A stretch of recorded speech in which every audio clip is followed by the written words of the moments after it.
episode 3 of this vlog, and still haven't come up with a decent word for that yet. I'm thinking video diary.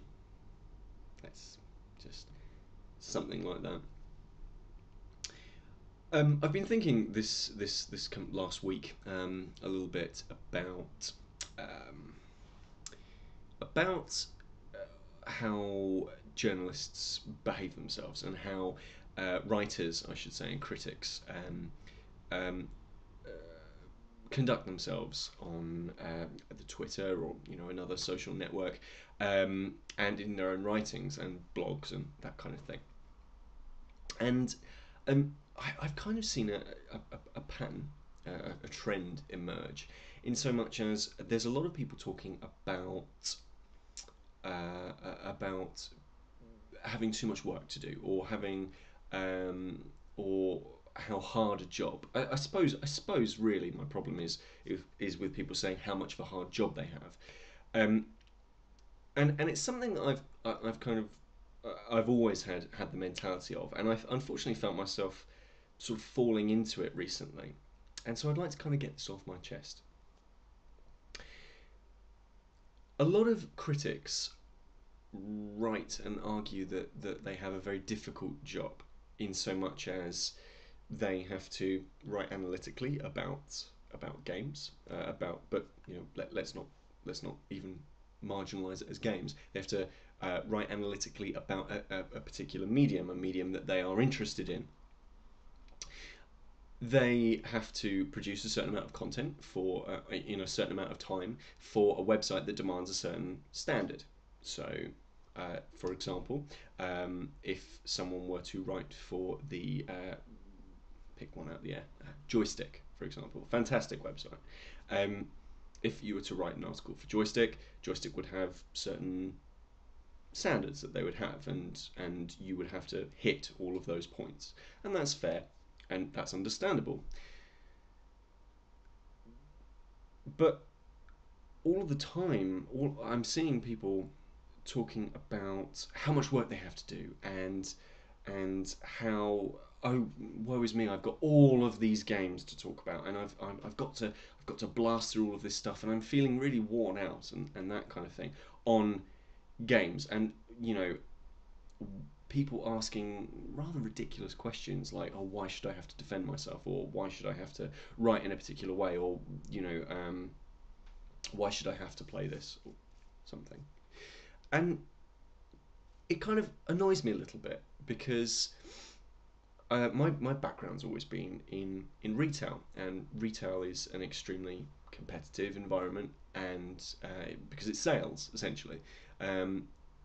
Retail managers in retail, of which I have been in management, they will push their staff really, really hard, and they push themselves very hard, and they work long hours, and hats off to them. They do a job that not a lot of people would want to do. But the one thing that it does teach you is it instills in you a work ethic of working as hard as you possibly can, and then relaxing and doing your own thing and enjoying yourself. I've kind of found that a lot of people don't seem to have learnt this, haven't been in a position whereby, and I'm not just talking about critics, I'm also talking about people who write on websites, in comments pages, that sort of thing. They don't really kind of have an idea of what it is to this is going to sound very old, but to work a hard day of work. For me, when I started getting into this, when I decided that I wanted to move out of retail and I wanted to work, I initially said I wanted to work in an office. That was just that was the move that I wanted to make, and I didn't really care what it was that I did. I just wanted to move outside of retail and into an office, because I'm boring like that, I suppose. When I made that decision, I transferred that work ethic from retail into an office environment. And when I started writing, and when the office job that I got happened to be with the place that I'm at the moment, which is a major live music, live entertainment website, when I got into that position, as I say, I took that work ethic with me, and and I hope and I feel I put as much effort into that as I did, standing on my feet all day, putting clothes out on a rack, which is a job that I used to do, or putting birthday cards into a little show stand, that kind of thing. I like to think that I put as much effort in. And when I kind of realized that in the job that I'm in at the moment, when I realized that I had, the ability to rewrite a press release, take the information out of a press release and create it into news, for example, for a lot of people to see. Um, when I realized I had that talent and I liked video games, I wanted to combine those things. When I write about video games in my evenings, which is what I do, this is kind of being a games critic is something that I want to become. It's certainly not my day job. I give my all to that as well, and in my so when I've got my spare time, I like to put 100% effort into writing about video games and discussing interactive media.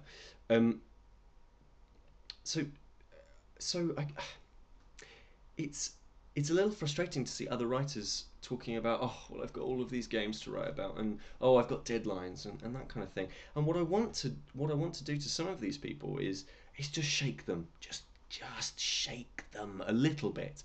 And because I like all of the people that I follow on Twitter, I really do, and I respect all of the writers that are on there. I love their work, but once in a while I'll see people on there who will say ludicrous things like, oh well, I've got a load of games I have to play tonight.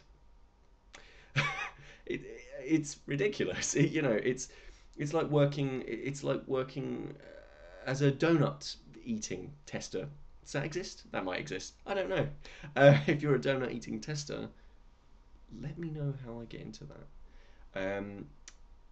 Mr. Krispy Kreme, if you are listening. But if I was working as a donut tester and I said to my friends, I tell you what, I've got to go into work today and I've got to eat donuts for a living.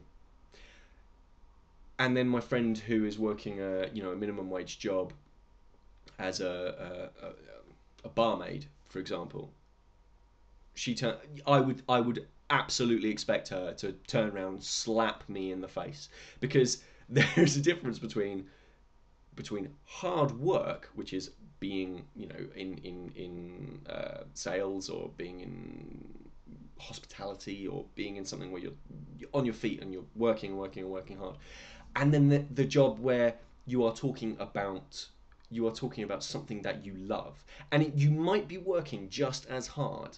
You might be putting 100%, 120% effort into whatever you're doing.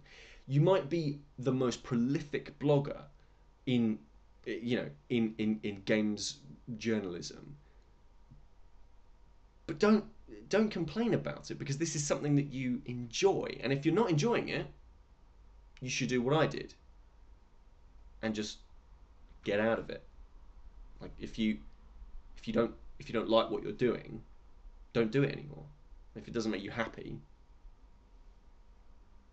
just stop. um, so that's kind of my. I don't like to use the word rant, but that's kind of my point today. And if you're watching this and you disagree with me, or you agree with me, I hope you agree with me. But either way, let me know via Twitter, or leave a comment in the on YouTube, I guess would be the best and easiest way of doing it. Drop me an email. Do something. Let me know what you think. Just to round off other things, continuing to play Metal Gear Solid 2, and it is very, very enjoyable. And it constantly surprises me when I play it, how fresh it is, and yet so comfortable at the same time. Because this is my fourth playthrough now, I think of it, and that is I very rarely go back to a medium of any kind, and but Metal Gear I've gone, especially number two, I've gone back to several times.